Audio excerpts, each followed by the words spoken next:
Okay, are we all recording? I'm all ready. All right. I got some water. Ooh, I got some Num, num, liquid. Num, num, num. That is not the noise you make when you drink water. I'm drinking a Diet Coke. That's a Diet Coke? Yeah. Also, as you guys can see, my my clean laundry is still on my bed. It is still a punishment. That is all clean. I just refuse to fold it. Yeah, no, it was an odd. So what are the odds you have to leave your dirty laundry in the background of an episode? It is clean. It's clean laundry. But as a punishment for me not folding it, I'm putting it in plain view. So yeah. Okay. There you go. Okay. You're just punishing the viewers. Good. Oh, we got viewers? Welcome back to another episode of Reality with a Twist. I'm Dylan. I'm Ben. I'm Gabriel. And I'm Gunner. And today, fellas, I am very, very, very excited. Okay. Why? Yeah, why I don't know. excited? Yeah, I need to see some energy with you guys, okay? I can't just... Maybe if you tell us, we'll get excited, okay? Okay. If he tells us, we're not gonna get excited. We're not All going to right. get There's- excited. There's Yeah, no way. There's No way. way. All right, well, I'm talking about tornadoes. Oh my god, guys! Tornadoes! Wait, can I get an Tornadoes, autograph? yes. Can I get an autograph? Wait. Did you just say tornadoes? No, I said tornadoes. That's crazy. I feel like that's a question's been asked before. I can't remember. I can't put my finger on when it was. Though. Hey, maybe someday, man. Maybe. Should we give him a little context of what? Yeah, Yeah. let's all go right. ahead and so, talk. last night, this is our take 2 of recording this episode. Last night I had a little too much to drink. We started recording the episode. I was drunk off my ass, and I ended up falling asleep. But before I had that, I had the experiences of some short-term memory, slurring my words, and Dylan introduced the topic of tornadoes. And for probably about a 2-minute bit, I just kept going, tornadoes? I thought you said tornadoes. Yeah. Anyways, it's a lost episode now. So Yeah, maybe. anyways, I want to Maybe say I someday. want to say Patreon, but we can't just if we do make a Patreon, I can't force a bunch of people who are paying money to see us at our worst when we're like, because we got another one from after the Jordy McNeil where it just doesn't make sense. Yeah. like there's probably Yeah, like I mean, another one as well. There's like, plenty of things, and if we ever get to the point where we have a Patreon, which is just a pipe dream at this point, we have a lot of ideas for it. We have a lot of ideas for you giving us money. That's what we really like to think about at Reality hopefully with the Twist. you would be paid well. You know, like you'd be compensated fairly. For, Yes, with funny whatever episodes you of us saying poop and fart and penis. Yeah, but now you have to pay for it. Yeah, $5 a month, please. But yeah, anywho, so yeah, that's what happened the last time we were trying to record. But we're all good now. Gunner is awake. I am very much awake. I'm very much awake. Yeah. Yeah, and oh, go ahead. No, you go. Oh, I was just gonna say I am sober, completely sober today, which sounds like I've had a problem, but I haven't. Anyways, it's just I'm not drinking tonight because I have some regrets. So it's just all good. embarrassing more than anything. It's all But- good. It happens to the best Yeah. of us, you know. It is what it is. But I'm happy you're here. I'm happy that each of you are here because as I mentioned, I'm very excited to be talking about tornadoes as a whole. And yeah, no, I'm just like there's many things we're going to be talking about today with tornadoes. I guess to keep structure of what we were trying to do last time, Gabe, do you want to talk about the Jim Davis thing again and Muncie and Yeah. So yeah, I did kind of want to just like goof and gaff around before we got into the tornado topic. But I've been wanting to. So I live in Muncie, Indiana, and for those who don't know, a very famous comic artist also lives here and has lived here his entire life. Jim Davis, the creator of Garfield. And I had a funny idea because the Garfield movie's out in theaters as of, I think, May 24th. And I was like, hey, guys, I thought of this way back in like January or December or something. Hey, guys, what if we saw the Garfield movie on opening night? There's a small chance Jim Davis would be there because he's an old fart. He's not going to go far away from far away from Muncie because he lives in Albany. So I didn't really expect it to work. I just kind of wanted to have an excuse to see the Garfield movie with the guys, but unfortunately we never saw it. And Dylan, if you'd like to explain what you saw. Yeah, so I was just on Twitter. I was scrolling on Twitter, and I saw somebody say, with a screenshot from Reddit, saying, "Look who I met at the theaters today!" And it's Jim Davis. And to add salt into the wound, I cross-referenced the theater. It was literally the AMC that was in Muncie, Indiana. Yes. The joke we were making about us maybe seeing Jim Davis in the Muncie theater fucking happened. Yes, and he was at because he's an old fart. And he sold his company, Paws Inc., which is also based in Albany, Indiana, which I have been to in real life. And you can see his mansion from Paws Inc. He sold that to Viacom. So I thought, okay, he's hands off. He's not going to be super involved with it. It's more of a joke that we could see Jim Davis. No, he was there. I guess he's still curious as to what Garfield's up to nowadays, even though he has no involvement of it, as far as I know. He's completely hands off. I mean, if you had a kid that like you signed away and that kid was making a movie, you'd want to go see the movie, right? Yeah, I guess. Anyway, tornadoes. Yes. What about them? I'm the host, so I'm telling you about them. Tornadoes. In today's episode, we're going to be talking about a lot of things in regards to tornadoes because I think, off the top of my head, a lot of people who are in the world, even us Americans, think of tornadoes as big, swirly things that come down during the spring, summertime, sometimes even fall or winter. Pretty much at any point at any time, and they do their thing and then they leave. There's not really much past that point if you're really not into the more bigger scenes of storm chasing, of like just storm studying, meteorology, everything like that.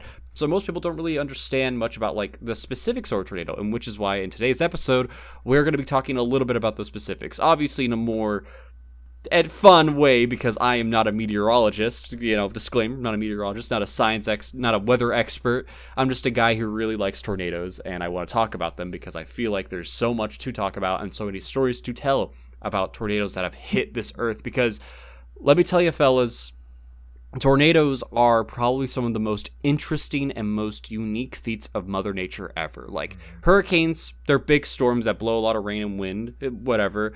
Heat waves, periods where the earth is way too hot and things dry up, whatever. Antarctica, that's a thing that exists. It's above us.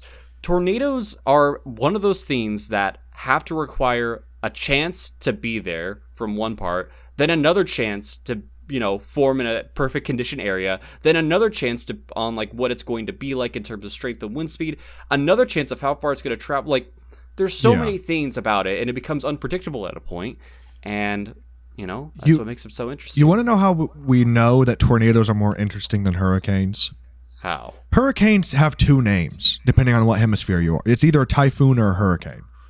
They can't even decide on one name for the damn thing. So tornadoes, everybody knows it's a tornado. They don't call them Nortados down south or anything. They're tornadoes everywhere. Actually, in the UK, they call them whirly twirly furlies.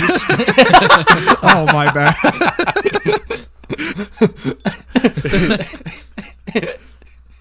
Yeah, I bet you didn't know that one. Yeah, no. I've learned something new every day. You're fair. It's fair though. They are called tornadoes universally across the world. But let's go ahead and talk about the physics of tornado. And in this episode, we'll be talking about what a tornado is and how it's formed, where tornadoes occur most often, different types of tornadoes, how powerful a tornado can get, and some tornadoes that have occurred on this world that are very interesting to talk about, and some tornadoes that you three, have told me to talk about today, which I'm going to be doing. So let's go ahead and jump right into more of it. So, dumbed down, a tornado is formed when the perfect conditions are met for when there is a big chunk of warm air and there's a big chunk of cold air, and it meets at a center and it does its thing and starts moving, because it's wind and it's warm, cold, whatever, and all that happens, and boom, you got a big thing that comes from the sky, touches down on the ground, and starts moving across terrain. That and its baseline is a tornado. There's more specific things to gauge, like a tornado and how strong it's going to be and whatnot, blah, blah, blah. We'll talk about that later. Maybe, maybe not. I don't know. But that's what you need to know in terms of how a tornado ends up here. Just so happens, though, that tornadoes happen the most in America. If you're a European coming to the U.S., there's some things that you already know about the country going in.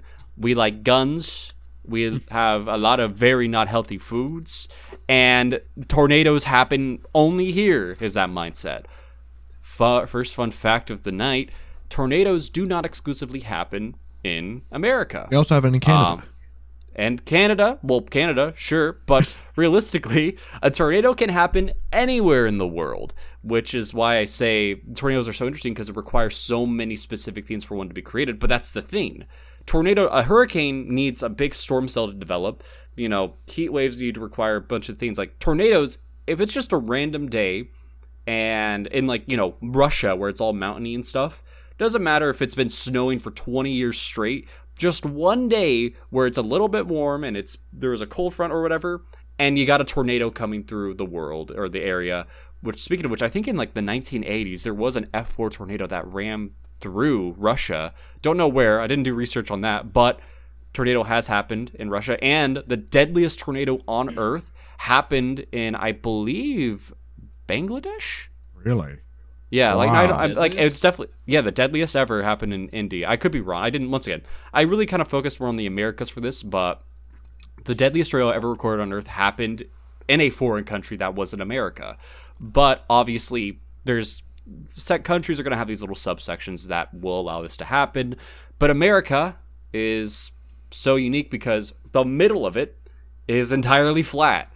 And if you give, perfectly flat terrain, near perfectly flat terrain, and no disturbance with winds coming through, it is the perfect recipe for a tornado to form. Hence why in America there is an area called the Tornado Alley.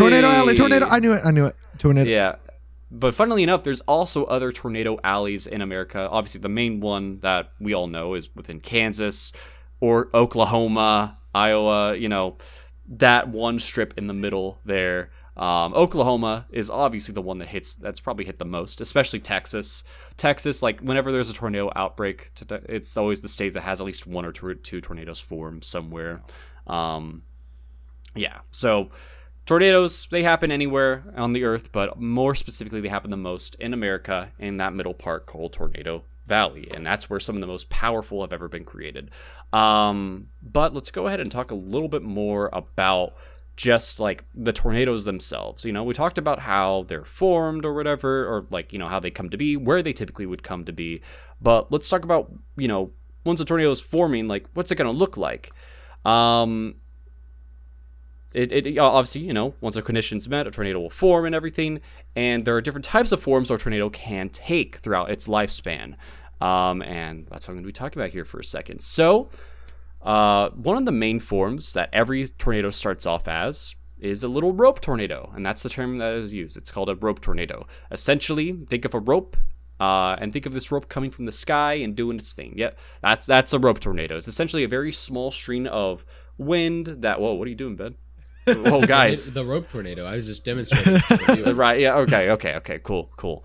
But essentially, it's a very thin piece of, cumulus cloud or whatever. I don't even know, I won't say it. I'm not a scientist. I don't know the explanations or, why some tornadoes are visible or whatever. But, rope tornadoes are basically a thin piece of, cloud stream that comes from the sky, and it moves around, does its thing, whatever. And this is where every single tornado typically starts off from in terms of how it's being formed. There are some exceptions. Some can literally form into much larger types of and different forms of tornadoes within the minute it touches land.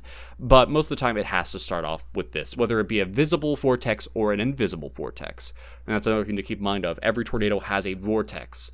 Hence, obviously that's where the eye of the storm is and how everything else around there forms. Which I also kind of forgot to mention, though, for a tornado to actually spawn, a storm has to be produced, right?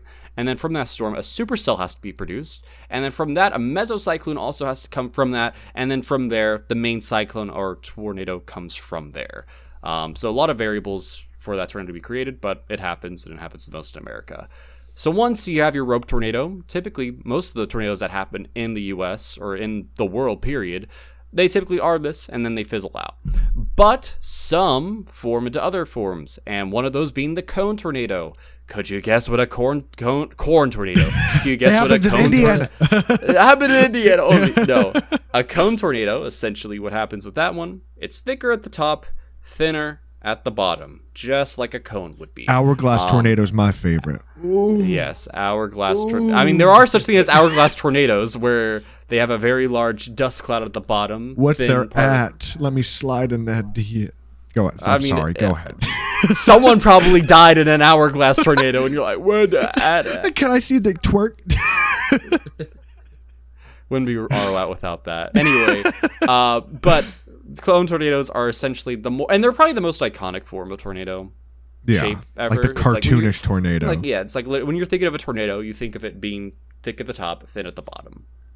But that's not where we stop, because there's other types. Another type that comes from a cone, actually, or a rope, is a stovepipe tornado. A stovepipe tornado is essentially just like all the others, comes from the sky, hits the ground, but instead of it being like a cone where it's thick and at the top, thin at the bottom, a stovepipe tornado is a cylinder all the way down. So it's just same width, same length.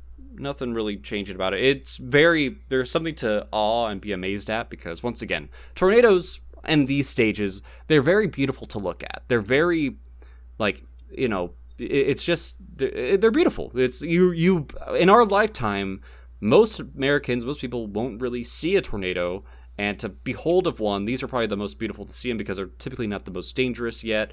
They're just kind of chilling. They're over a field or whatever. However, with some of these, I'm sorry. Rude. You got something to add? No, you clearly have something to add. Yeah, here. go ahead. Where's your presentation about tornadoes? Welcome to the Ben Show, I guess. Yeah. Reality with a Ben.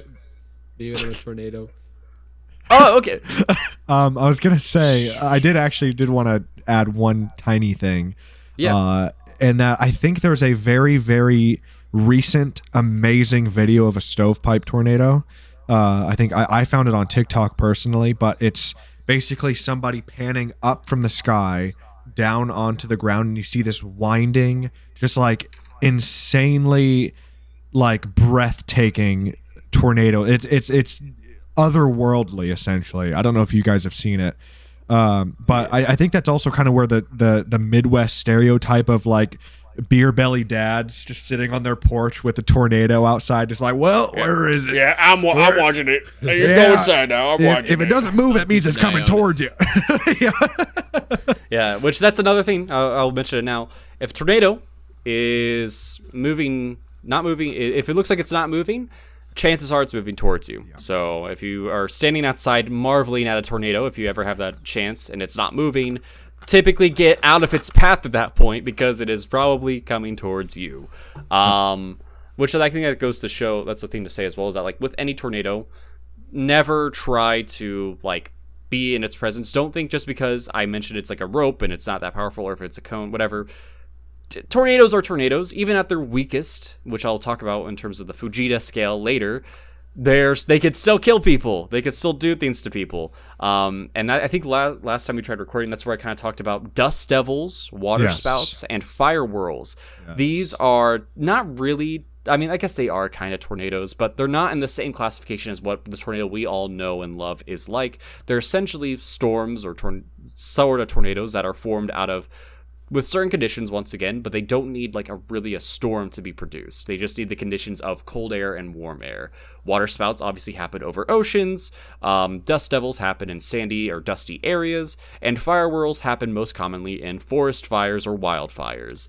All these, once again, they're typically not that powerful like a tornado would be, and that's where the whole saying I had last time we tried recording, saying like, just because they're not powerful and they're not dangerous, don't try touching them, because they're not dangerous from the fact that you can just watch them and they're doing their thing. And like, I think last time we recorded, I mentioned to my Arizona heads out there, dust devils are abundantly common. They are everywhere in Arizona. Like you can just be driving on the road and see like 2 or 3 out in the desert next to you. So like those are kind of like most, I feel like, dangerous because they're so common. You know, people underestimate them, but just like with water, you can drown in 3 inches of water, just like you can drown in 20 feet of water. It's still dangerous. It still has damaging effects. I want to meet the person who did drown in 3 inches of water, but to Gabe's point, yes, it is definitely possible. Well, if you faint face first into water, then you're gonna drown. I think if you faint face first into water, there would be something else that'd kill you first before the drowning. But on their tombstone. Rest in peace. Fainted face first into a puddle caused by 3-inch puddle caused by a tornado. Tornado. God, a tornado. Oh. Oh my god. Anyway, so yeah, with these forms of tornadoes, I typically like to associate the end of being the more fun to look at stages, because the tornado forms from here on out are kind of scary to look at and kind of scary to behold. But obviously, if you do behold them, they're once in a lifetime things and they're life changing. Yeah. That's so. Let's say that rope tornado that I was talking about, it's doing its thing. And it starts growing more and more and more, and it gets to the point where it's wider than it is tall. That, my friend, you're looking at is a wedge tornado, and these wedge tornadoes are typically associated with some of the strongest tornadoes to ever touch planet, not just in America, but on Earth. And we'll talk about these tornadoes here later in the episode. So if you see a wedge tornado, pretty safe to assume that's at least an EF3, maybe an EF2 at minimum.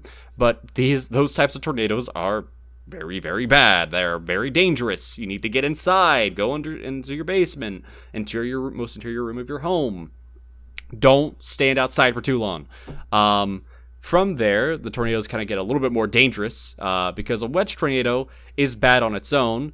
But then, let's say you're seeing multiple parts of a tornado coming out of a wedge, or like more little smaller like tornadoes coming out of it.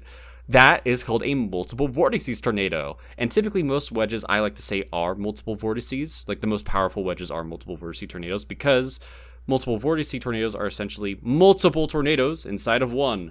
And that's where most of the power comes in for those tornadoes, because more of one thing creates more energy, and more energy creates stronger winds, and stronger winds means more damage to whatever a tornado is going to run its path across.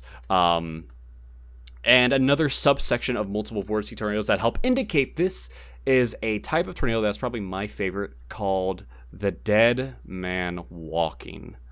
Very, very scary name. But a dead man walking tornado is not a zombie, but it is the illusion that a multiple vortice tornado is creating funnels in a way that it makes it look like the tornado itself is walking on land. And TikTok created this stupid, like, folklore legend that is not true, mind you, that Native Americans, back in the day when they were, there wasn't any of the tornado advancements we have now, that if they saw a tornado, or the dead man walking tornado, that tornado was powerful, but more importantly, if you saw that, you were going to die. Yeah. Yes, and obviously that part does ring true, because if you see a multiple vortice tornado, it's probably one of the most powerful tornadoes, ever. And you don't want to be in its path. One of the most famous examples of a dead man walking tornado is the 1997 Gerald F5. It is a very haunting photo of a tornado that literally started off as a simple rope and then devolved into a sort of cone. And from that cone, someone took a picture of it at the right time to depict the dead man walking, where it looks like 2 feet walking on the ground. It has a little point of like a scythe sticking out at the tornado as well. Oh yeah, I see that. Just 5 minutes later after that was taken, the tornado grew into a massive wedge that killed 5 people. And the winds on this specific tornado were so bad that it was said to have skinned animals completely, and not just animals, but also the human victims that it took. Dang. Wind speeds. It's very. The wind speeds have to be pretty freaking powerful to do that to a human body. I feel like you have to be sand blasted. There had to be sand, because it's like that's so cartoonish. The Gerald tornado, what it did, and that's why I think it's one of the most evil, is that it found a little like neighborhood home, like a little cul-de-sac, and it stayed over that cul-de-sac for like 3-4 minutes without really moving. Dang. So that would be enough time for it to produce winds and have debris that would be sand blasting, essentially. Yeah. So, yeah, and if you look at the aftermath pictures of like that tornado, it's like literally the cul-de-sac that was once there, nothing left. Not even like the littlest amounts of like debris. But yeah, that's a dead man walking. But what if I told you that there were some even more scary? Let's go ahead and talk about twin tornadoes. Twin tornadoes are essentially two tornadoes being formed out of the same supercell, and they're pretty much just maneuvering in the same area. Hey. One scary tornado is bad enough. Two of them are even scarier. But what's even scarier than two tornadoes, one of those tornadoes satelliting around the other main tornado. That's where we get into satellite tornadoes. Essentially, they're just like the twin tornadoes, but instead of that twin tornado having its mind of its own, it is moving around the main tornado like a satellite would around Earth or whatever, or around a planet. And funnily enough, sometimes these satellite tornadoes can be even more powerful than the main tornado. Damn. One case of this was, I believe, it was in like 2016, the Kansas Pilger EF4 was a satellite, and this EF4 satellite was probably one of the fastest moving tornadoes on Earth. Wow. Where it was traveling at a speed of 94 miles per hour. You know, You don't mean like wind speed. You mean it no, was moving. moving. Damn. Moving 94 I was like, miles bro, per hour. That's slow. And I was like, oh, wait, no, that's the tornado moving. It's not the wind speed. It's its moving speed. Guy, one of the fastest tornadoes ever, 26 miles per hour. Your hair would blow back. When I'm 94 miles away from the tornado, and within an hour it gets to me. That tornado's not gonna. I'm an hour away from that tornado. I could stay here for exactly 1 hour and be fine. But still, like, for a tornado to be that powerful, let alone a satellite that's a part of a main tornado, crazy. But one last tornado I want to talk about. It's not really a type of tornado, but more of a circumstance of a type of tornado. Imagine any of the storms I talked about. Yeah. Now imagine them in the dead of night. You can't see them. That is called, obviously, a nocturnal tornado. And unfortunately, these are some of the most common tornadoes to be produced, because nighttime is when the most perfect weather conditions are met for a tornado to come.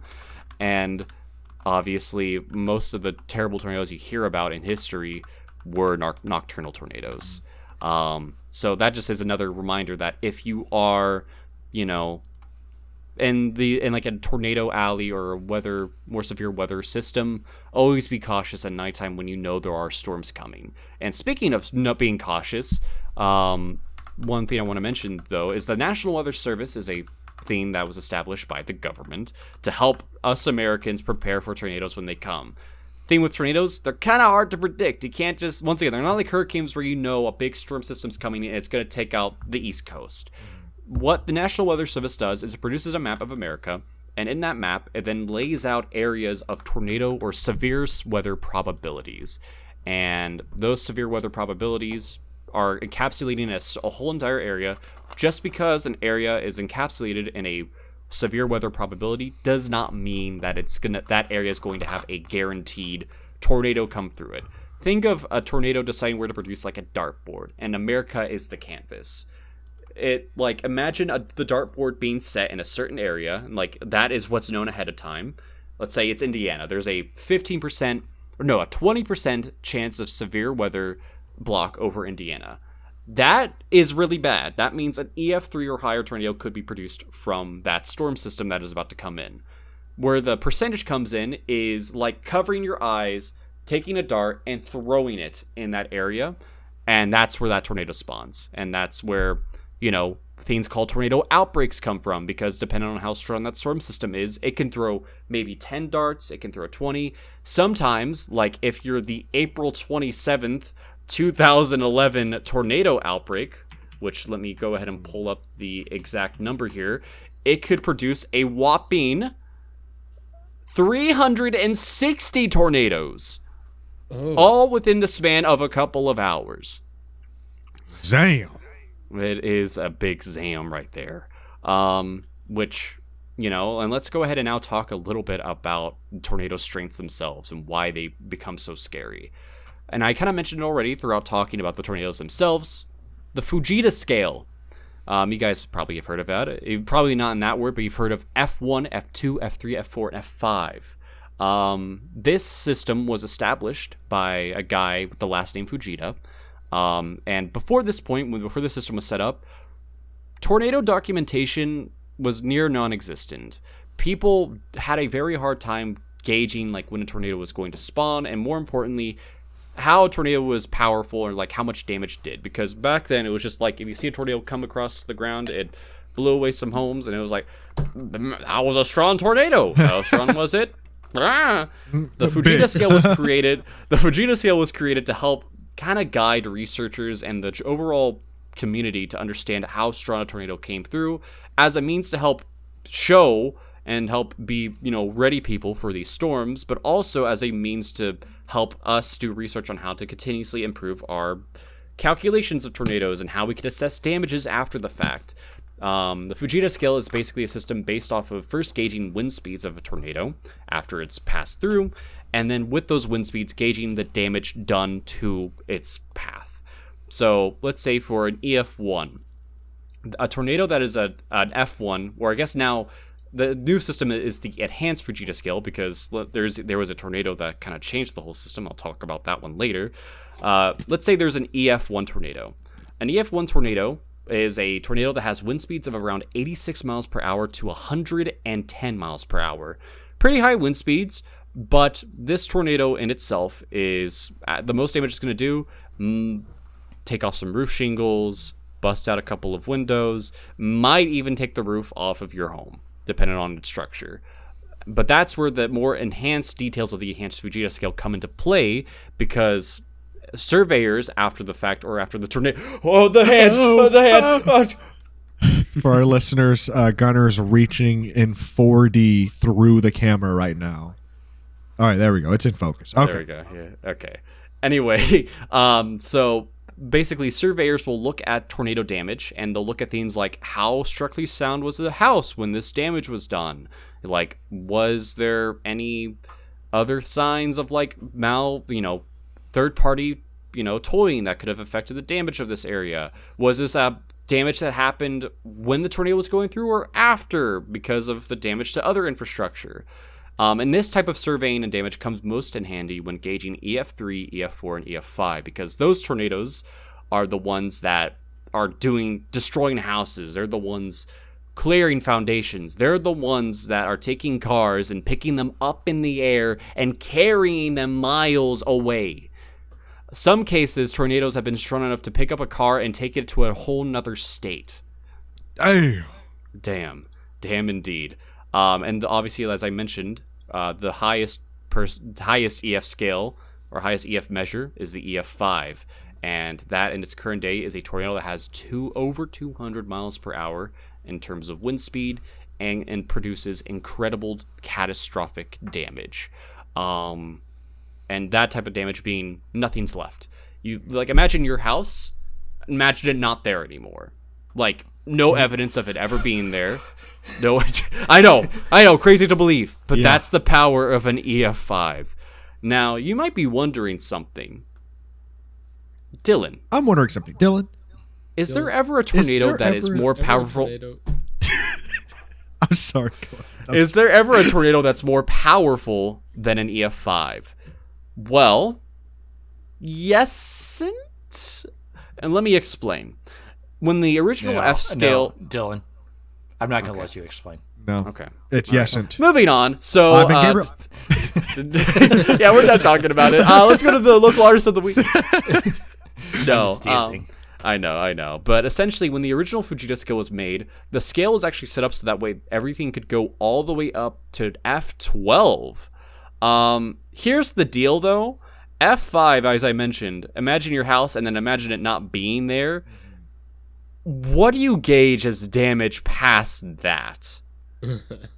Well, I've also read that, when it used to be like wind speeds is how they would measure it and stuff. Well, part of the measurement. And F6 would be wind speeds of Mach 1.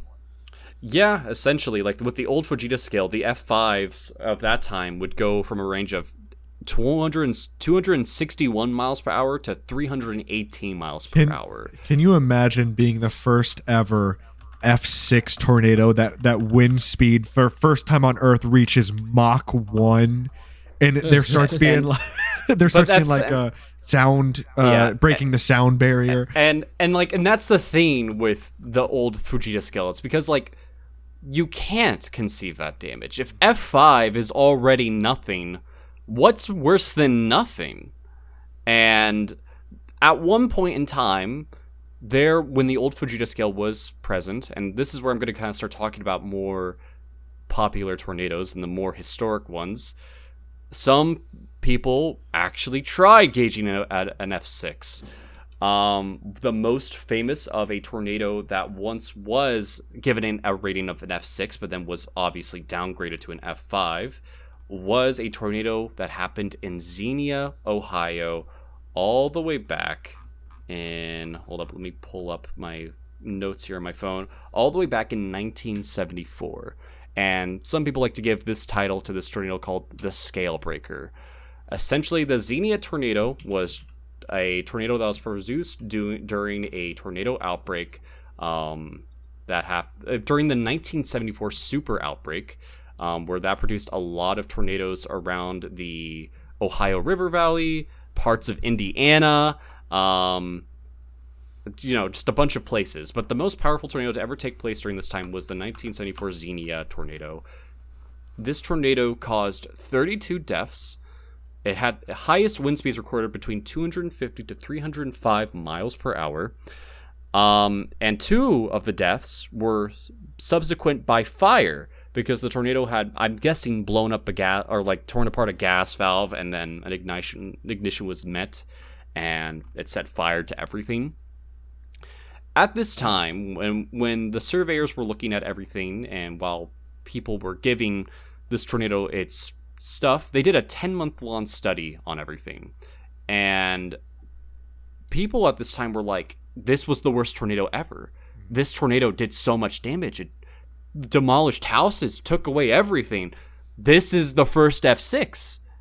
Actually, it probably wasn't the first F6. I haven't done that much research. But people gave it a rating of F6. And, that's scary. Yeah. Obviously, looking back at it now, there have now been tornadoes that were worse than the Xenia tornado, and those are obviously not rated F6. So the Xenia, Ohio, 1974 tornado was downgraded back to an F5.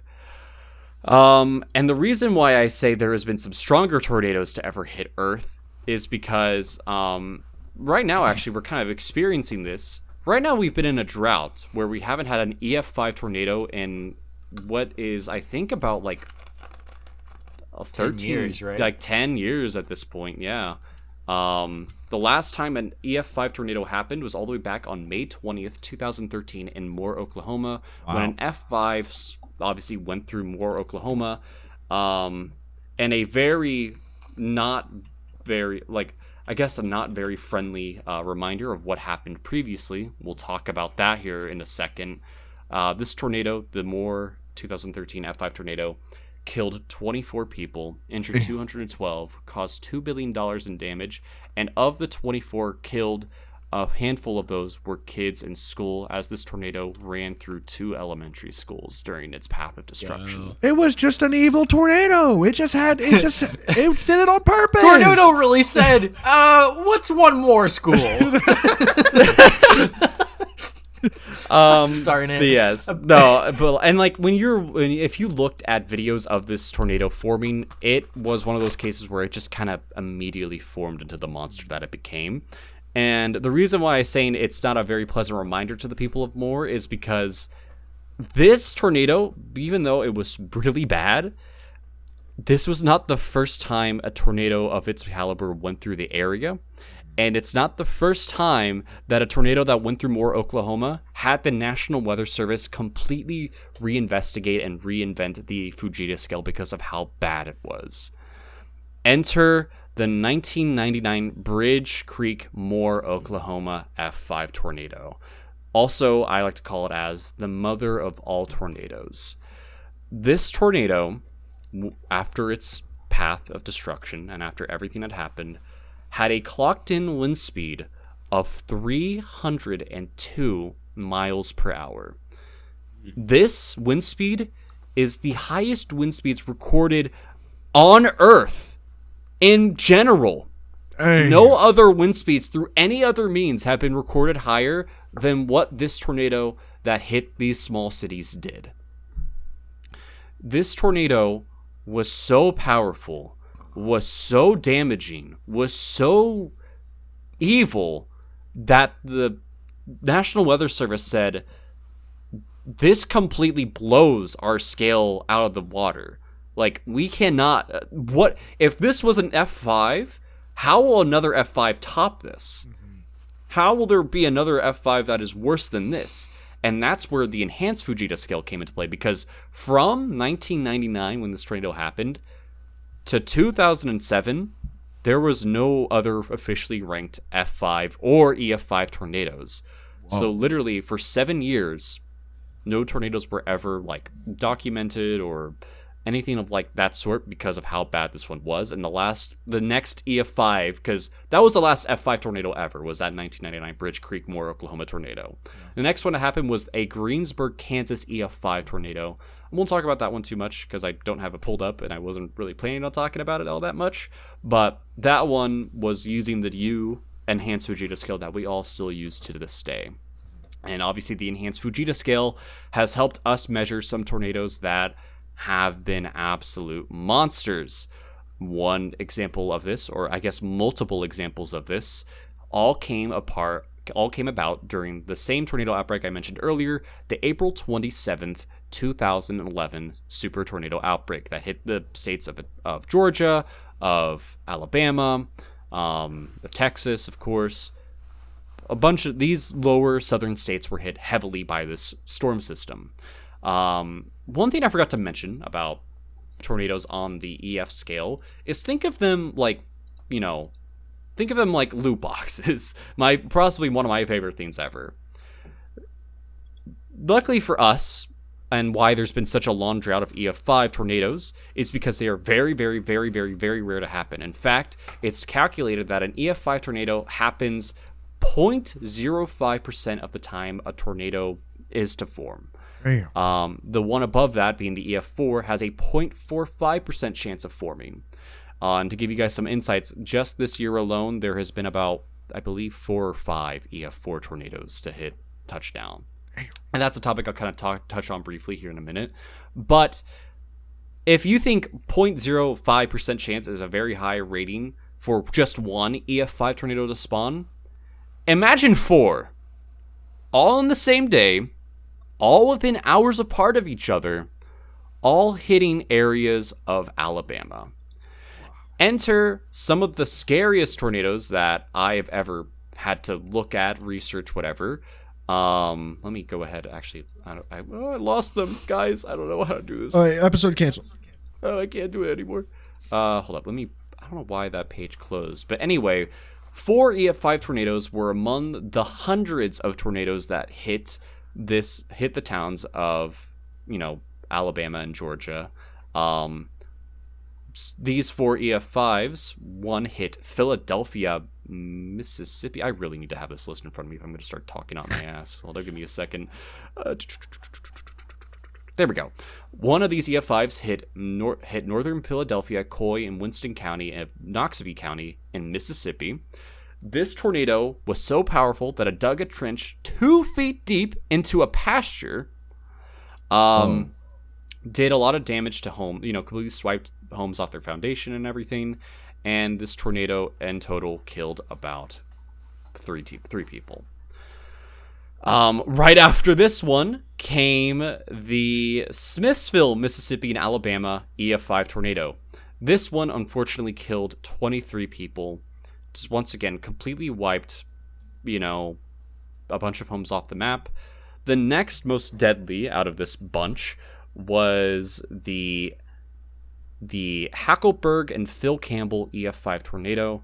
Once again, did a lot of the same damage. This time, it unfortunately killed 72 people while going through Alabama and parts of Tennessee. And probably the scariest of them all, and has been given the title of the Forgotten EF5, is the Rainsville, Alabama EF5. This one killed 25 people, was so powerful that it ripped storm shelters out of the ground, took a school bus, removed it completely of all of its parts, leaving only its chassis. And remember when I talked about Dead Man Walking?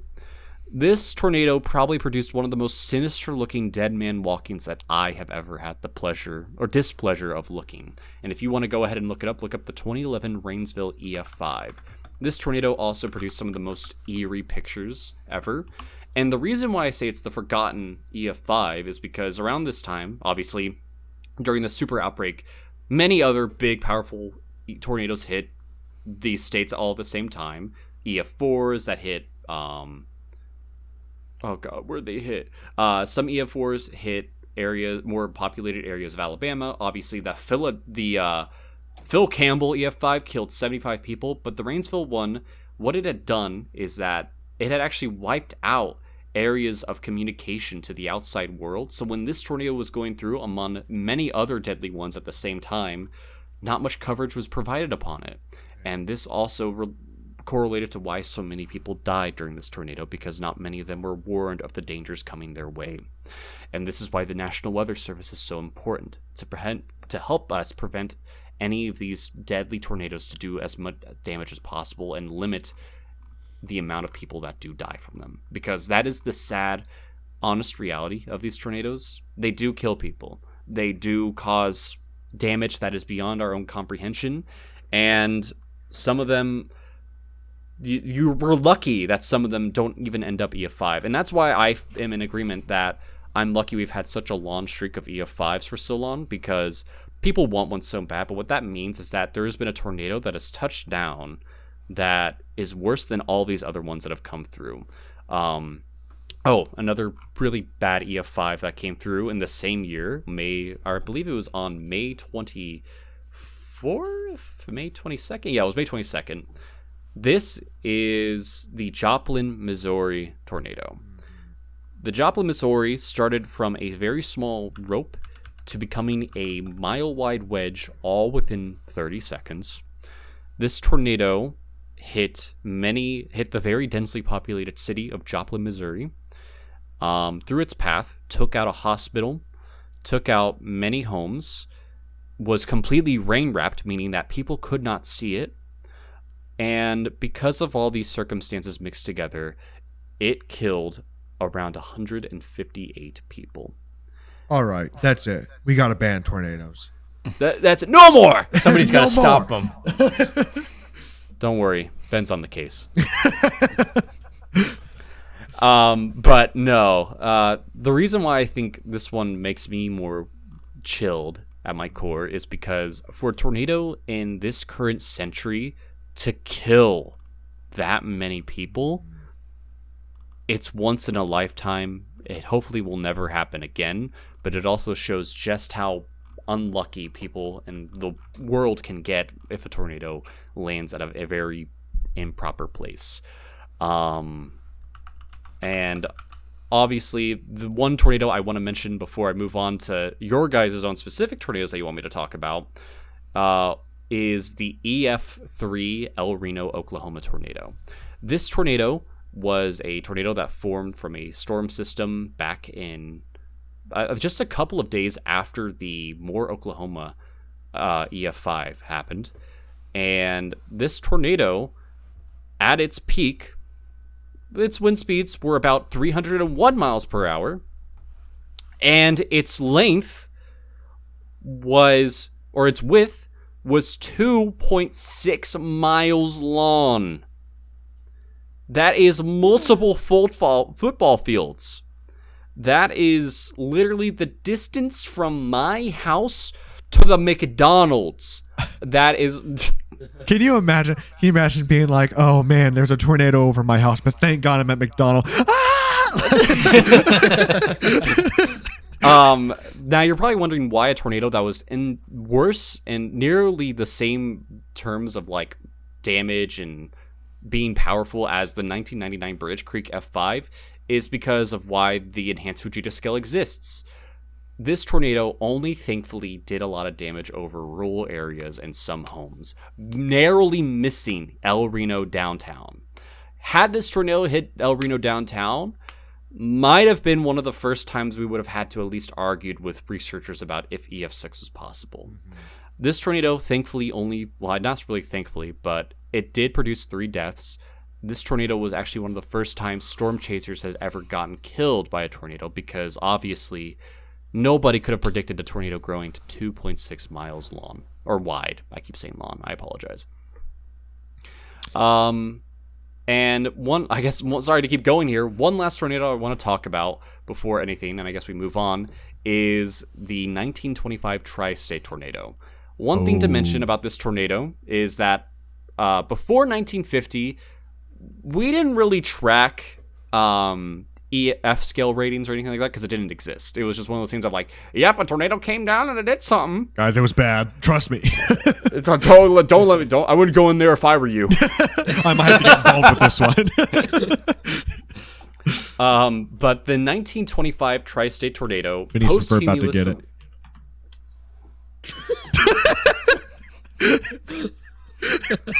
The 1925 tri-state tornado posthumously was given an F5 rating, because this tornado was said to have produced a lot of damage across 3 states. One of those states was Indiana. Yay! Another one of those states was Illinois, and the one before that was Missouri. Boo! Yes. Surely nobody died from this tornado. Unfortunately, when this tornado was first being reported, journalists kept saying that over 1,000 people had died from this one tornado. Obviously, looking at the facts now, or as the best we can to look at the facts, this tornado probably produced around 695 deaths. Not great, but not as bad as we had thought. And obviously, there are no pictures of it. There are no recorded wind speeds. But if a tornado that many people say was a monster, was moving fast, was big, and did this much damage and killed this many people, safe to assume it had to have been at least an F5. Yeah. Yes. So, to those unfortunate souls who died, I'm very sad that they died in this tornado. But there is one good thing about it, and that's objectively one of the coolest ways to die. It took a tornado to take you down, and that's like, obviously, hopefully nobody dies in tornadoes, but if they do, at least it's not a lame way of dying. Yes. I mean, it's a good way. When you're in heaven, you could be like, yeah, you'll never believe how I got killed. Hey, God, guess what happened to me? But so that way I can keep moving this episode forward, because I know we're like about an hour in now, just me talking. Let's go ahead and talk about your guys' own tornadoes that you guys told me to talk about. Wait, Dylan. Dylan. Yes. It would really be a shame if you checked your phone right now. All right. Well, I'm not checking it right now, but I'm. Oh yeah. Let's go ahead and do that real quick. Sorry. I also kind of have to pee. I just saw the message in the chat that just said "Hooray!" Is that why you smiled while you were talking about the tornado? Yes. Okay, I'll be right back. Yes, this tornado killed 695. Hooray! Hooray! All right, yeah, you guys go pee. And we're back. Welcome back to the tornado episode, everybody. So for this final part of my episode, I'm going to be talking about the tornadoes that Gabe, Ben, and Gunnar have told me to talk about a little bit more. Because I gave them a task of moving a tornado that they do very, very minimal research on.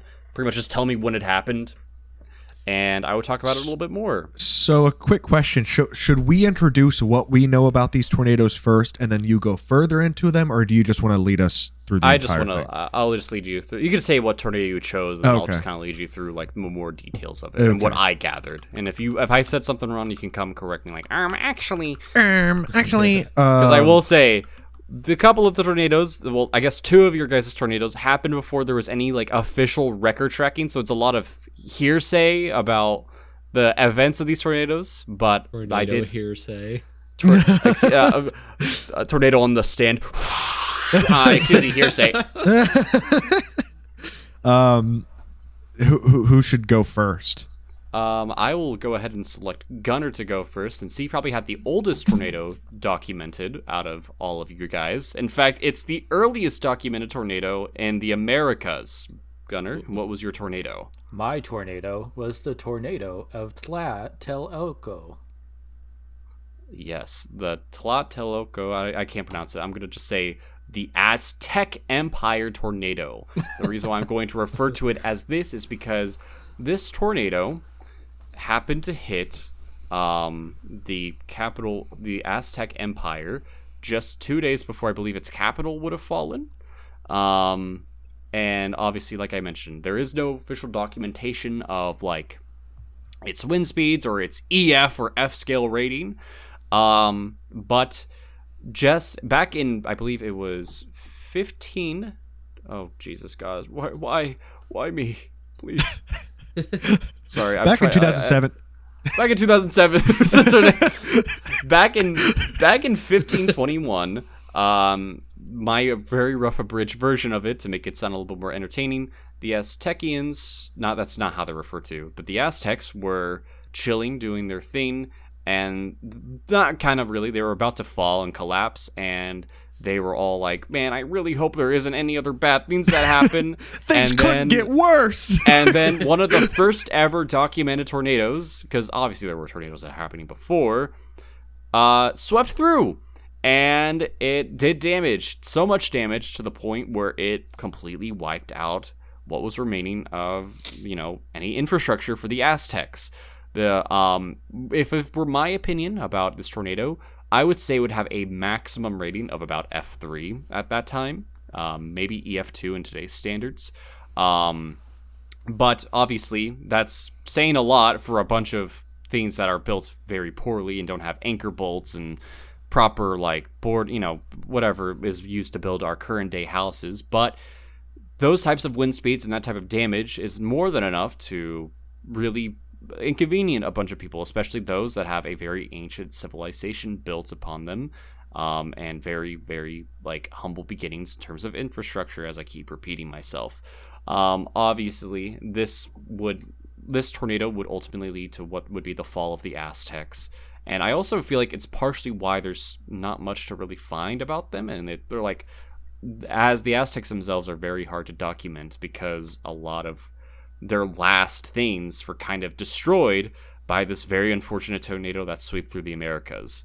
So, shout out to the Aztecs. Moving on, though, let's talk about Ben Smith's tornado, where he had a tornado that was more historic themed. Ben, do you want to introduce it? Yes, so I believe mine was called The Tornado That Saved Washington, and it was in 1814. Yep, August 25th, 1814. My birthday! Wow. So 100 years ago, before I was born, which was a very big life-changing event for this whole entire world. Wait, you were born in 1914? I was gonna say, damn, you're old ass. You don't need to know that. Back in 1814, the British were actually invading Washington, D.C. They were a little bit salty about some things that we were doing, because obviously, just a couple decades prior, we kind of did the American Revolution and stuff like that. And essentially, Capitol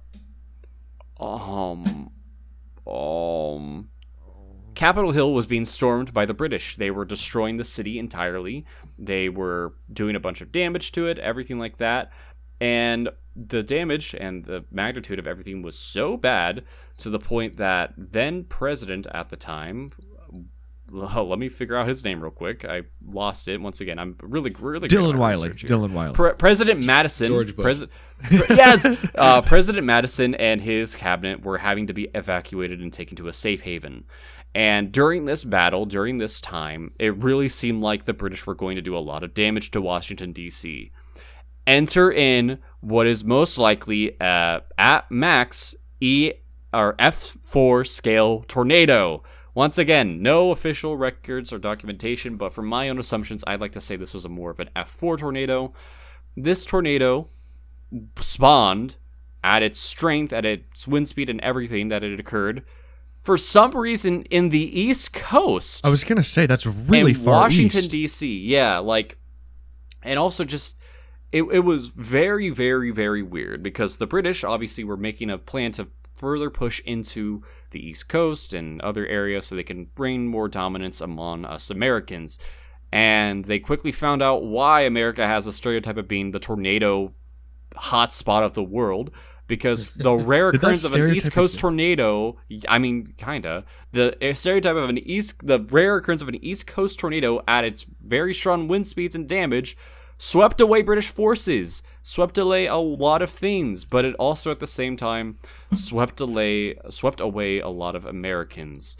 I believe it is documented that about 30, or it was either 30 or 300 Americans had died from this tornado, but the British head count was not documented because I think us Americans were just like, thank fucking God a tornado came and killed them all. Could you imagine sailing for months to No, get to the east coast of the of America and then just to lose to wind? No, I'm imagining them marching with their muskets all in line, and then just floating away simultaneously in a tornado.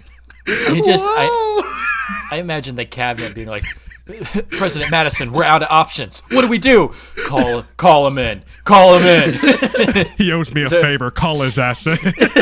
and then like the British are like, all right, time to make our last push, and then they hear they're like, by golly, what is that? It's a twirly whirly whirly. So, yeah, obviously this tornado caused damage to Capitol Hill, but obviously not near the amount of damage that the British had done. But this tornado is why it was given the name the tornado that saved Washington, because it saved Washington, D.C. It saved it from complete British takeover, and the reason why, we're here, I guess. Yeah. I really don't think the British could have done that much. They were already losing a battle at that point, and obviously the tornado was just a nice little gesture, but that's aside from the fact. When Ben sent tornado that saved Washington into the group chat, I thought this had to do with George Washington. Yeah. Same. I was a little Same. I was a little confused. And I was like, expecting- okay. So I was expecting like a story about George Washington, like in poor health, but the tornado nursed him back to health. I was gonna say, like, he got shot in battle, and then like the tornado brought Neosporin to his wound. It was like tornado speed was like, oh no. I have Neosporin in a Band-Aid. Personifying tornadoes is the funniest thing ever. But anyway, moving on so we can make good time. The last tornado we're going to be talking about is, or at least the one for the boys here, is Gabriel's tornado. This tornado was a part of the officially labeled Evansville tornado outbreak of November 2005. It can't live up to that. I wish we did mine second, because that's just funnier. Like that, mine can't live up to that. I mean, it can live up to it in its official documentation because this tornado obviously occurred in 2005. This tornado, obviously, like I mentioned, was a part of a much smaller outbreak. This one, not as bad. Only 9 tornadoes were produced. The worst of them being the tornado that hit portions of Evansville, Indiana, and Vanderburgh County, or Vanderburgh, Indiana, Warwick, Indiana, and Spencer, Indiana. This tornado had a path length of about 41.3 miles. It had wind speeds calculating about 200 miles per hour. And this tornado, obviously, was a nocturnal tornado, meaning that it was more dangerous to people who were preparing because they were probably sound asleep at this point.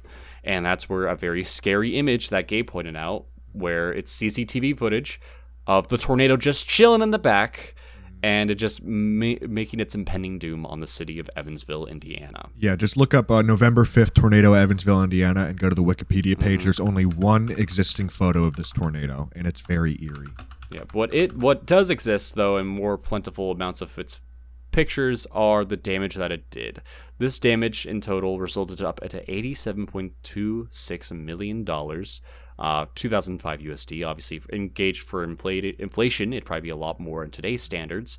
But this tornado literally went through the bottom southern portion of Evansville, going all the way and stopping and dissolving out near Gentryville, Indiana. And obviously, this tornado ended up killing 24 people. A little measly F3 tornado did that much damage. I think. And- Sorry. Continue. No, you go. I was just going to say the interesting things I found about this tornado was one, it was a November tornado, which by itself is fall tornadoes are rare. It was also the deadliest fall tornado or November tornado to ever hit Indiana. And also, it crossed the Ohio River, which I guess it makes sense that tornadoes can do that, but I just kind of forgot they could just cross rivers. Like, yeah, that's a little tornado myth. Tornadoes will just do whatever they want. Just because there is something in the way, like that's the city rumor, tornadoes can spawn in big cities.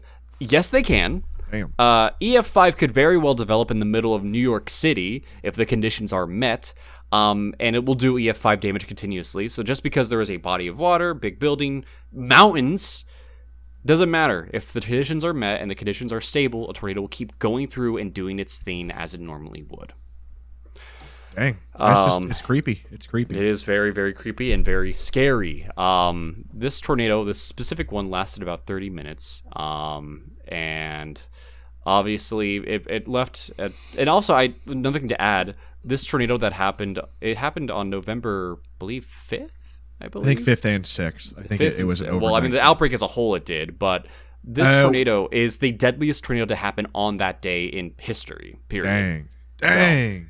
Wow. Yeah. Obviously, it could happen. There could be a worse here in the future, whatever. And I was about to kind of talk about my story, but once again, we're about an hour and 11 minutes into recording here, and I don't want to keep holding up time. I mean, I'm okay with it personally. We can cut this out real quick. I'm okay with it if you want to go into that, because, I mean, our last few segments won't take too long. Fair enough. Then let me go ahead then and talk to you about my own personal favorite tornado story. This is a tornado that hit Indiana all the way back in 2002.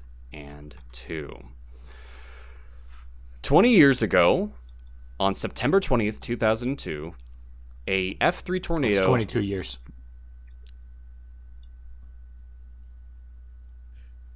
...22 years ago, in Indianapolis, Indiana, a tornado that tracked 112 miles across the state, which, by the way, might I add, is the longest tracked tornado in Indiana history, went through the state. It produced very significant F3 damage, with the worst of this damage happening in Marion County, Indianapolis. Dang. Obviously, if you know us, the hosts, we all kind of resided in Marion County, Indianapolis at one point. More importantly, I was a year old at this point when this was happening. You're probably wondering I'm not going to kind of the details about this tornado. Obviously, this specific one itself, as I mentioned, 112 miles it traveled, had max wind speeds of over 160 miles per hour. It was on the ground for 2 hours and 21 minutes. It didn't kill anybody, thankfully, and only injured 130 people. But now you're probably wondering, since I was old enough and more cognizant, obviously, you know, Gunnar, Ben, and Gabe, you guys were alive, but not alive. You were like, well, still what date did this happen? September 20th, 2002. Okay. And you guys were just little babies. We didn't know what tornadoes were. Yeah. Okay. Yeah, maybe Ben was more toddler age, but at this point, I was a very well all-formed toddler. And on this day, I was getting some pictures taken. This is me on this day. Aw. All year, getting a little picture of me taken. He looks like he's gonna really like Roblox. The reason why I like talking about this tornado and I like speaking about it is because if you actually look at the tornado archive path of this tornado, this tornado was within feet of hitting the building I was getting these pictures taken in. Whoa. And it did actually destroy a building that was across the street from where I was at this time. Hey. The reason why I got away unscathed, however, I was playing with a little toy. It kept making too much noise and I was getting distracted by it when I was getting the pictures taken. My mom took it outside, and when she did, the door came off its hinges. She looked out and was like, "Oh, that's a tornado." We ran back inside. And that's a tornado. Actually, that's a tornado. She ran back inside, We all hid in the bathroom, the most interior part of that building. The tornado went over, and it caused the damage that it did. I'm so sorry, but just opening a door and it going, "Whoa," and it'd be like, oh. I mean, that's kind of what it was. I was just like, it's kind of giving the same vibes of earthquake. We're having an earthquake. Opening the door and it flying off the hinges. And it flying away. Everybody to the bathroom. Guys, Oh, you're just not gonna going to believe what's leave me going one on. This poor But- podcast coming at Dylan's mom's expense. Can we take a break here real quick? Yeah. All right, I'll be right back. Yeah. This is me completely unaware. So while that shutter was happening, there was just a tornado ruining. There was a door flying in midair. No, what was No, happening? no, I mean, it probably wasn't at this time. I got multiple pictures taken, Yeah. obviously. But while this picture was being taken, maybe like 5 miles away, there was the longest track tornado in Indiana That is history so just funny. coming my way. That is so funny. So at JCPenney, they were like, "Oh, I mean, pictures aren't going to take themselves. This might be our last chance."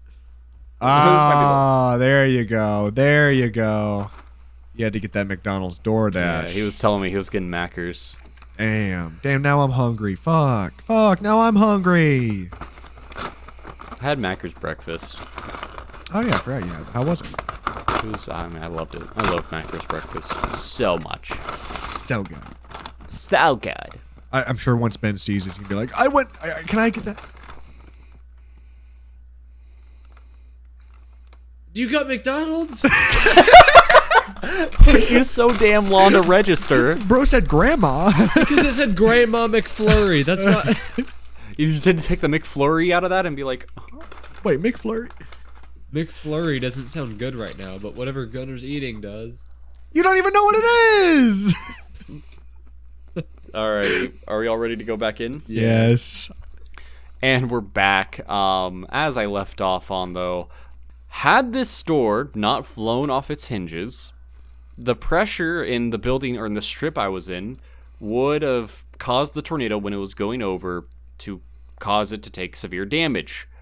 Obviously, don't know if I would have died, but never say never about an F3 tornado coming over where you're living. Or not where you're living, but where you are currently. Had I not done that, had I not been distracted, had none of that happened, there might not, me in my current form probably wouldn't be the same I am today, or let alone even be alive. So it's crazy that happened, and it's something that's stuck with me so long now. And also why I found out I had for the longest time had a fear of tornadoes for no reason. I was like, why do I get the shakes every time I hear lightning and hear the EAS? And it was like, oh, probably because you only got killed in one. And I was like, oh, okay. Yeah.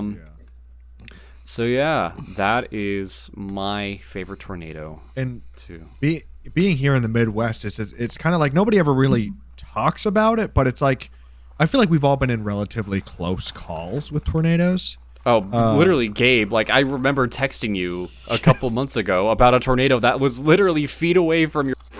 Yes, I am going to cut out that word because I don't want people knowing I work there. But at that supermarket. yeah, I was at I was. Stop! No, I was at my place of work, and this is the second time at my place of work that I have been in a tornado warning. But this time the tornado touched down, I think, around 2 miles east. It was forming over my place of work, but it touched down in Selma, Indiana, and then re-touched down in Winchester and hit Winchester the hardest. And then obviously we're our little inside joke of the group where we joke about the EF3 Winchester tornado. Yes, because on the news, we were at a bar in Muncie, and on the news, it showed news coverage of the Winchester tornado, and it said Indiana Task Force 1 is deployed, and we said, huh? What What are goofy they gonna do? name? What are they gonna do? We need to stop this. Shots fired! Shots fired! They could have said Indiana Task Force 1 to help assist those injured. No, they said deployed. Indiana SEAL Team 6 deployed. Goofy ass. But I just yes. imagine a convoy riding out towards the tornado. Like, They what just are they got gonna like do to they it? got they got like SWAT team members. They bust over They the all There have it is! assault rifles. Start shooting the tornado. And then the bullets spin around and come back towards them. Fire shooting back. The tornado shooting at us. The tornado pulls out his gun. Oh no! The tornado's like spinning around like. Oh my gosh. Anyway, though, fellas, that will do it for my episode today for tornadoes. I actually am going to announce here that my next episode I do will probably be a more engaging tornado episode. So yeah, 2 tornado episodes in a row coming for me. Whoa. Tornado. That's Tornado. That's probably gonna be the title of the next one I do. But I hope you guys enjoyed it. Yeah. Me discussing an hour and like 30 minutes of me talking about it. Yeah, it might be our longest episode ever, but I mean, it felt like 15 minutes for me. That was very thoroughly interesting. It was a good one. What do you want to start with for our segments, Dylan? I mean, I think you got something, right? You got a All weird right. news bit. Or, All right, so whenever you think of tornadoes, you think of the obvious things. Yeah, wind, damage, monkeys. So on the topic of monkeys, our weird news comes straight from the Associated Press. As always, Thai town maddened by marauding monkeys launches plan to lock them up and send them away. What? what a weird thing to segue into after tornadoes. Lopburi, I don't think I pronounced that wrong. Lopburi, Lopburi, Thailand. A Thai town run ragged by its ever-growing population of marauding wild monkeys. I don't know why the adjective is always marauding. I don't know why these monkeys are marauding so much, but launched an offensive against the simian raiders on Friday using the trickery of ripe tropical fruit. Several high-profile cases of monkey-human conflict have recently convinced authorities in Lopburi in central Thailand that they needed to reduce the animals' numbers. Simply too many monkeys. We're okay with a few monkeys, but come on, it's getting ridiculous. If all goes well, most will end up behind bars. Monkey prison. Monkey jail. No bananas. Before starting a new life elsewhere. Okay, temporary. They won't be spending life in jail. The first stage of the plan, instituted Friday, is to bait cages with the animal's favorite food. I wonder what that is. Then wait for hunger to get the better of their natural caution. The poor things are smart enough not to go in a cage, but they're just going to starve the motherfuckers until they find a banana and want to eat it bad enough. There was early success for the catchers on one street, with 3 of them macaques falling for the ruse and ending up trapped because they had fancied a taste of rambutan fruit. Rambutan fruit? Let me look that up. Sorry. Hey, I've never heard of this. What are you in here for? Oh. I wanted to eat. Is it? I think it also has a different name because it looks familiar. Lychee. Yeah, okay. It's a lychee. But the cages had been placed on the street earlier in the week, so the monkeys got used to them and found them less threatening. There are thought to be around 2,500 monkeys running around town. That sounds like paradise. The capture of the unlucky trio. So they caught 3. Okay. And around 30 others. Okay. Trapped in other parts of the town. Slightly pared down the total. This is a much longer article. I don't know if you guys are wanting to hear the rest of it. But I feel like Bro's learning about it while he's reading it. Well, I thought it was shorter than it was because there's an ad in the middle of it, and I thought that was the end of the article. I don't know. Poor monkeys, man. Why you got to put them in jail first? Why can't you just lead them out with the trail of bananas leading out of town? I think that'd do the trick too, but I don't know. What do you guys think? Reality with a twist if it was set up by monkeys. So the difference between monkey jail and monkey prison is monkey jail is mostly for those who are in monkey jail. Shut up. That was so long ago. That was like season 2. I don't know why, but you talk about jail and monkeys made me think about that. Oh my gosh. Maybe I'm a reality with the twist monkey. You're going back to the slammer. They have bananas though. You're going back. Why to did the reality hammer. of the twist come into play there? Because it was Oh on my a reality gosh. with the twist episode. Oh. The hammer. Oh yeah, that's The right. hammer, Yes. the hammer. My bad. What do you think? This is an ethical way to get monkeys out of town, or No! putting them in little No. monkey jail? It's kind of funny, but It is kind of funny. The poor things. They're macaques. Which, I mean, macaques are cute. Let me look them up real quick. Alrighty. Well, Those are little that, cuties.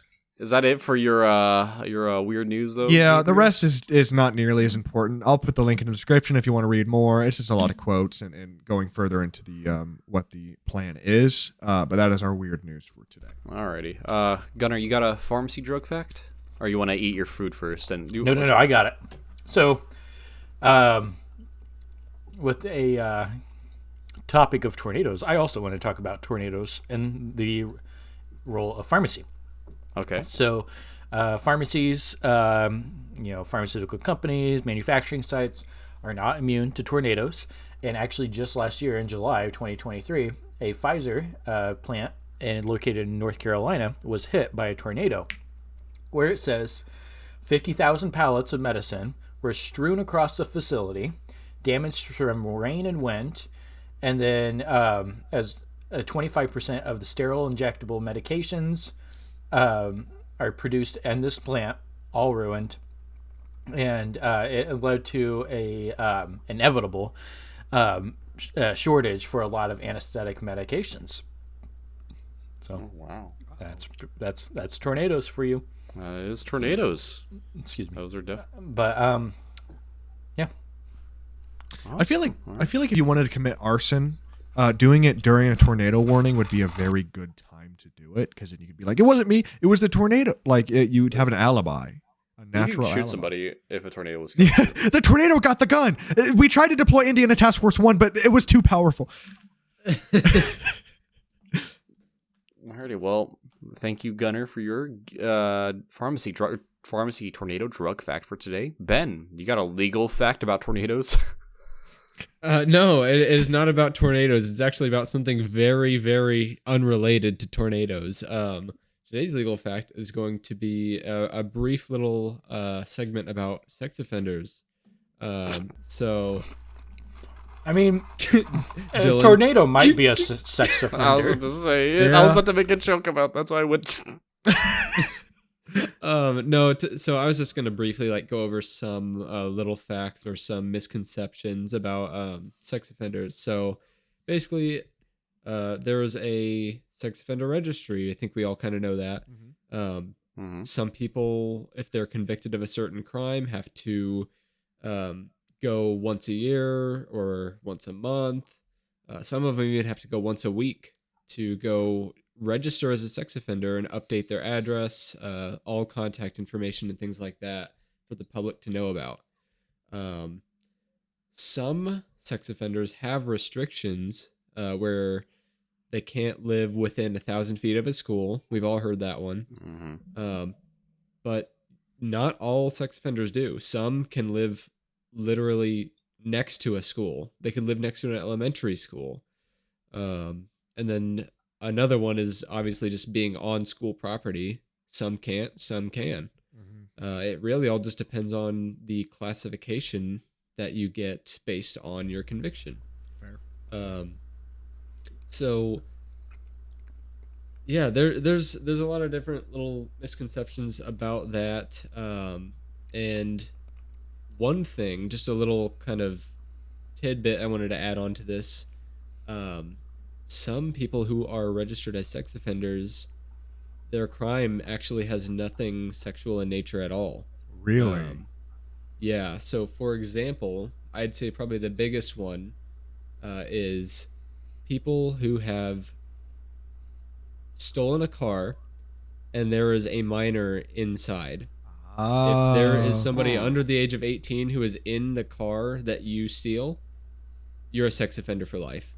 Crazy. Wow. For the most part. I mean, I can't speak to every single case, but there are lots of cases out there where somebody steals a car or just gets in a car and drives it.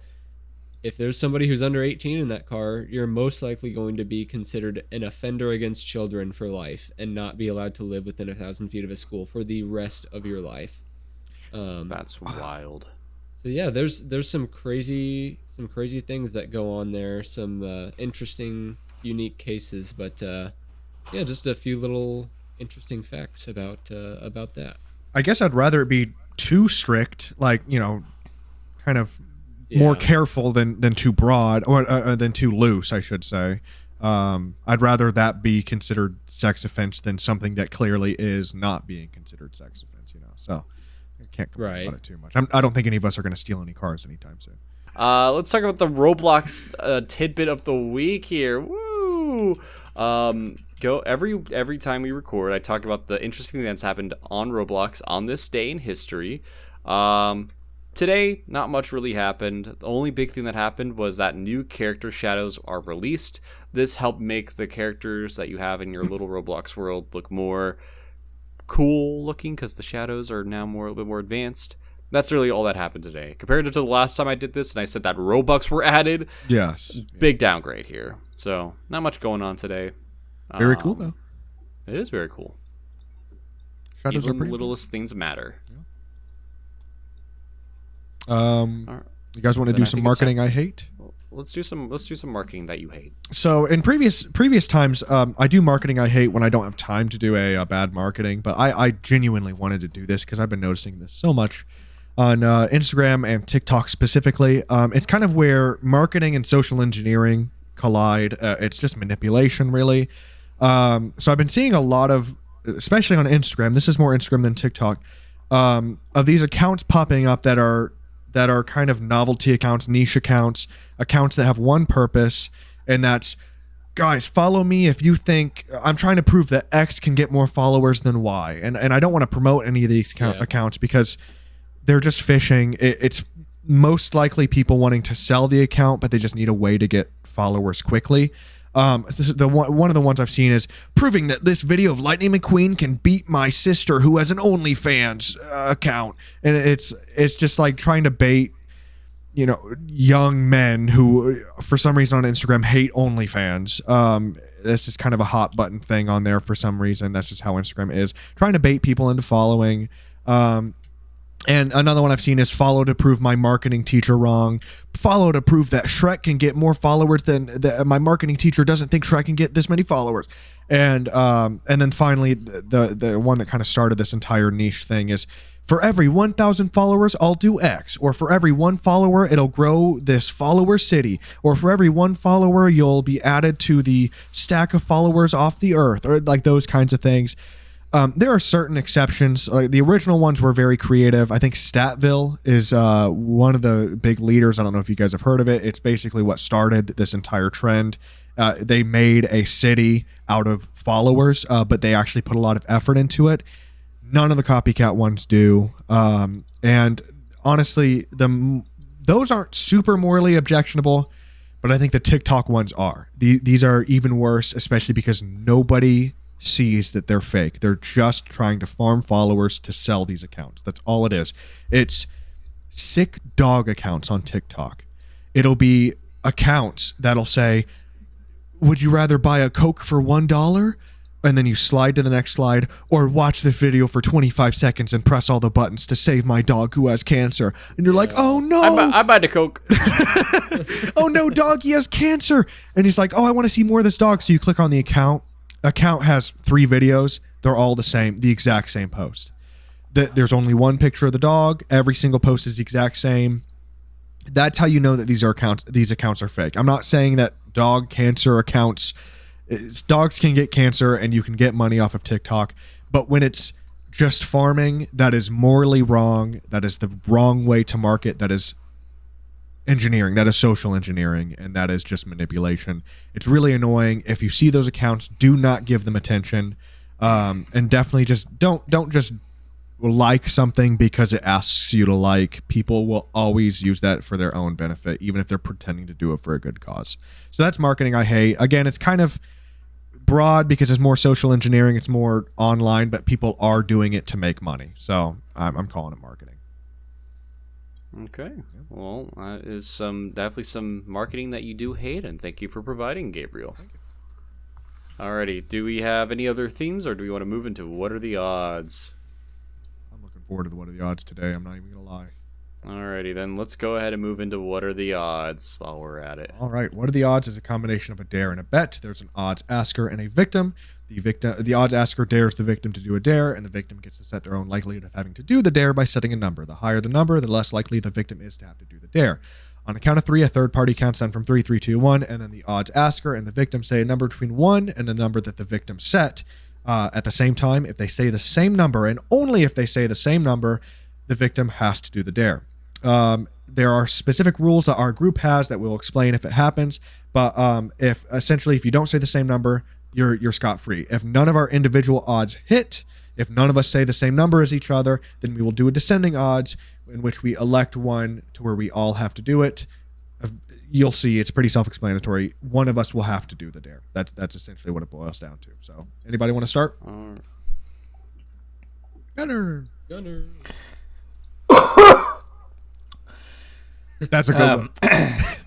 2. Dylan, Yeah, what's up? what are the odds that you record a promotional TikTok for this episode, and all it is it's I'm a tornado, and then you just start spinning around? 2? Yeah. Oh. 3, 2, 1. 2. Damn it. I'm a That's tornado. perfect. I mean, it fits better for me, honestly, and that just sounds funny. I've been looking forward to doing this one. I'm gonna have to do Ben. Ben. So Yes. iPhone's iMessage has this feature where you can add a subject line. And so it used to have a feature I think where you could add like an ending thing, like a little like thing that adds to every single message. I don't think you can do that anymore. But what are the odds that on every single message you send for the next 2 days, 48 hours from right now, no matter what the message says, at the end of it, you have to include, quote, change the world before the world changes you, and then end quote, and then your name. So every single message, change the world before the world changes you, Ben Smith. Every message to everybody has to end with that. Does he have to type that out each time? Yes. Every single message has to end Oh my with change the gosh. world before the world changes you, Ben Smith. Hey, Dad, I got in a car accident. Can you come pick me up? Change the world before the world changes you. Ben Smith. Oh my That's so god. funny. That's so funny. It's so funny. It's just inconvenient for me. Hey boss, I'm gonna be a couple minutes late. Change the world before the world changes. No, because I send that like once a week. Hey, You're late I'm probably once a gonna be- week? Yeah. Bro's gonna get fired! Traffic in downtown Indianapolis sucks. Plan for the traffic. Your boss says, sorry, Ben, we have to let you go. Okay, change the world before the world changes. Why would my response to "you're fired" be okay? No, it just is long, drawn out. Like, okay, I understand your decision. While I don't agree with it, I do understand it. Thank you for allowing me to work here. Change the world before the world changes you. Okay. I'm for how funny this odds is. I'm gonna have to say like. I don't want to say 15 because that's too low. I'll say like 18. But I'm Alright. assuming if this doesn't hit, it's gonna come back. No, we already hit on an odds. Yeah. Yeah. No, I just mean like in a future episode. Oh. it might come back. And let me add something. To everybody you send it to, you have to send it with no context first, but after you can explain it if you want. You don't just have to say that. That would be way funnier, but I know your number would be higher if you weren't able to explain it. And I'm sure you would anyway. So you're allowed to after the first message. You can't explain it until after like they respond to your original message. Okay. All right. All right, I'll count down. Oh. What was what was your number again? 18. 18. Okay. All right, Gunnar, you can do it. 3, 2, 1. 16. 8. Ah, dang it! Dang it! Change the world before Or the world changes you. It's definitely gonna come back up. At I some hope point. it does. Alrighty. It's one of the funniest Ben, you want to go next or me? I'll go. Okay. Gunner, Yeah. what are the odds that on the Milwaukee trip that's coming up here in early August, the second we get to Milwaukee, you have to buy a dozen eggs. Before we leave Milwaukee, you have to have consumed all of those eggs on your own. So you have a number of days. Oh, you mean But you still have Wisconsin? to- Wisconsin. Yes, Like Okay. the city of Not- Milwaukee. Not the city of. You don't have to eat them in one day in Milwaukee. Just when we get to Wisconsin, you have I mean, until we leave. I'm eat allowed a to dozen cook eggs. them, right? Yes, yeah, absolutely. You can You know, I have gotta eat that shit raw, bro. whatever form you want, whatever 2? ration you want. All right. Oh, come on. 3, 2, 1. 1. All right. Oh, good. It's pretty then, funny. that And I like eggs, so it's Yeah, not yeah, like protein. You know. Yeah, Gunnar literally just eats protein. 12 eggs in one day. It is possible, Yeah. but not encouraged. Anyway, okay, then Gabe. Yeah. What are the odds that you have to post to your Instagram story right now a picture of me as a baby, and you have to say this motherfucker ugly as fuck, and then your next story just has to be you like your voice just going like, guys, I'm so sorry, I didn't know that was Barack Obama. Barack Obama. 20. 20. 3, 2, 1. 7. 7. God damn it! I knew that was gonna hit deep down. I knew it was gonna hit. You gotta send me the picture. So change the world doesn't hit, but that does. God. Gabe has the worst 2024 odds luck Oh my I've God. ever seen. You guys know how like right before you say the number, you're like, I feel like this might hit, and then it hits. Yeah. Oh my gosh. Yep.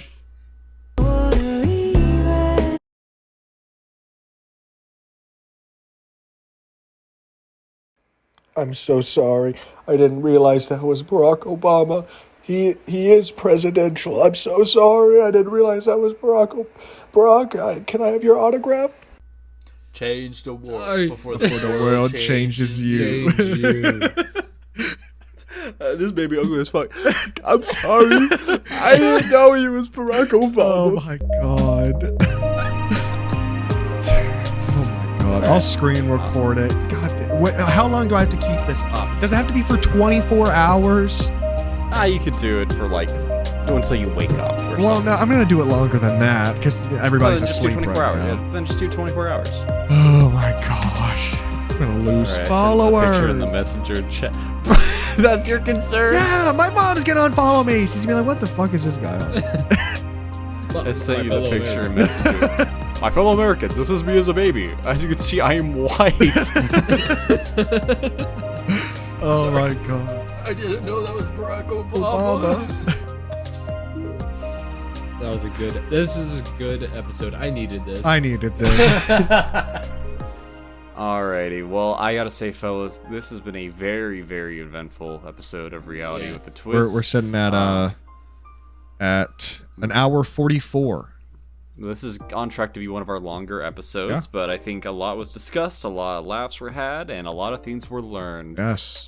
Ben, I believe you're the next one hosting. Do you have any hints or, like, clues about your next episode? I do. What is it? Prepare for battle in a big structure circular in Rome. So you just gave it away. What else could it possibly How be? am I supposed to give a hint? How am I supposed to give a hint about that? Yeah. About a It rhymes wonder with of the world? satiator. Yeah. The satiator, man. I don't really feel like fighting them. I'm just sad. I'm too sad. The next episode will be about gladiator. Yes. Awesome. Okay, cool. I'm excited for that. Alrighty, well, I'm Dylan, I'm Ben. I'm Gabriel. And I'm Gunner. and we'll see you all in the next episode of Reality with a Twist. Bye. Change the world before the world changes you.